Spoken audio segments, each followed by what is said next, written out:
Good evening, everyone. I come to you today evening with a heavy heart and with joy to share about my experience and the unique relationship that my family had with that of Mrs. Marjorie Chakravarti and her family. My parents are Rose Bhujangrao and Bhujangrao, and they were very close family friends of Marjorie Auntie and the late Mr. Chakravarti. Many of you know Marjorie Auntie, but a lot of you may not remember Chakravarti uncle because he passed away long ago. I am of the same age as Vijay's elder brother Ajay, and Vijay and my brother Albert were same contemporaries in school, and we grew up together. My earliest memory is of Marjorie Auntie when I was probably 2 or 3 years old, and the first time I saw Marjorie Auntie, she was on stage with Billy Graham, the great evangelist, and he had come to Chennai in those days. It's probably 78 or 79, I don't know, I can't remember, but it was at that time. Auntie was doing the translation for the evangelist Billy Graham from English to Telugu and Hindi, I think. But this much I knew, she was on stage. I'll come back to that later. I'll start from how our family and Marjorie Auntie's family are related. Like I told you, because we were a family of Telugu speaking Christian people in Chennai, it was but natural that our family and Marjorie Auntie's family became very closely knitted together in friendship, in love, in spending time in fellowship together. But more than this, the way our families got introduced to one another is through Chakravarti uncle's very close bosom buddy from school and college, Gopal Krishna uncle, Mr. Gopal Krishna, IPS.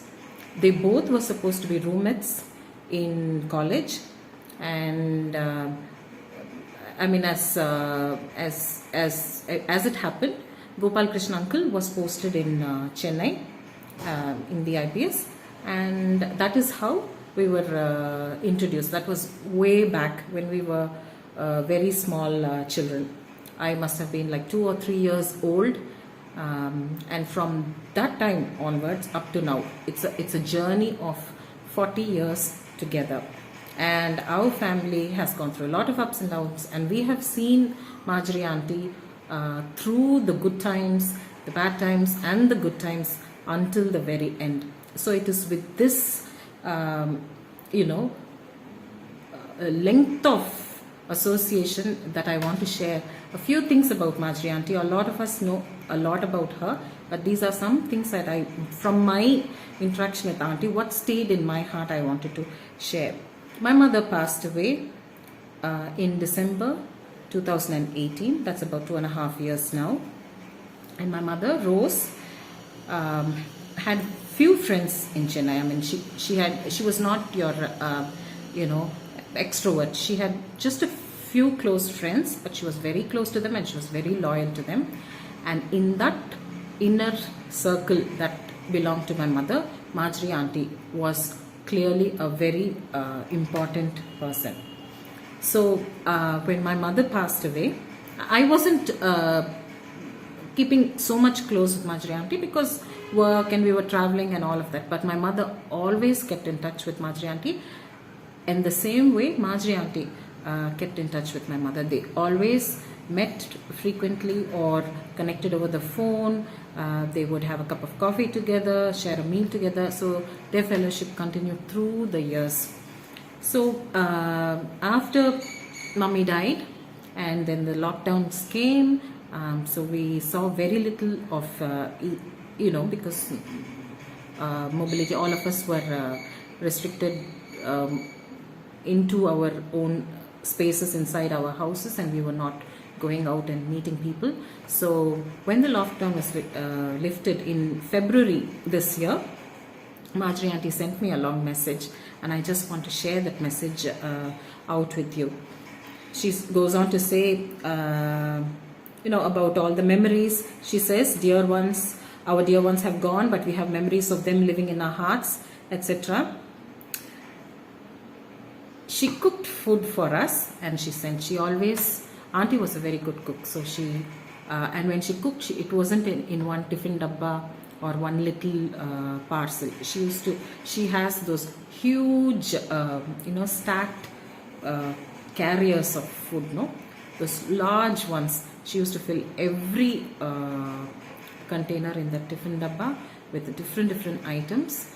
And I like beef, so in my house we don't make beef, so Auntie used to make 2 or 3 varieties of beef and chicken and biryani and you name it, all the delicacies in our Guntur Andhra style, and she sent it to us. So she goes on to say, I'm happy that you like the food. I want both of you to take to your hearts that you should never think that mummy is not there to cook what you like. I would like to do my best for you in my humble way. I give the liberty to you both to order me to make any food item of your choice at any time. Like my own children, in block letters, she writes, like my own children. This is from my heart. Be happy always and please God with your lives. From now on, I have taken the responsibility of praying for you both. God bless you with love, Marjorie Auntie. So this is the Marjorie Auntie that I will always remember, that I have always known, that I will always remember. She was extremely affectionate to me and my family. To my mother, needless to say, they were very good friends, but to us children. And she always looked upon us as her, little children, that she needed to take care of us. To be honest, if Auntie made 2 phone calls, I would only pick up 1 phone call. I wouldn't return her call immediately. I'll take a couple of days to return the call. But Auntie never gave up on us. She never gave up on me. She always sent messages. She always kept in touch with us. So this is the personal aspect about our relationship. I want to quickly tell you some things that many of you may know, may not know, but I just want to reiterate who Marjorie was. My earliest memory of Marjorie Auntie was that she was a very good-looking, gorgeous woman. We see her, and our recent memories are when she's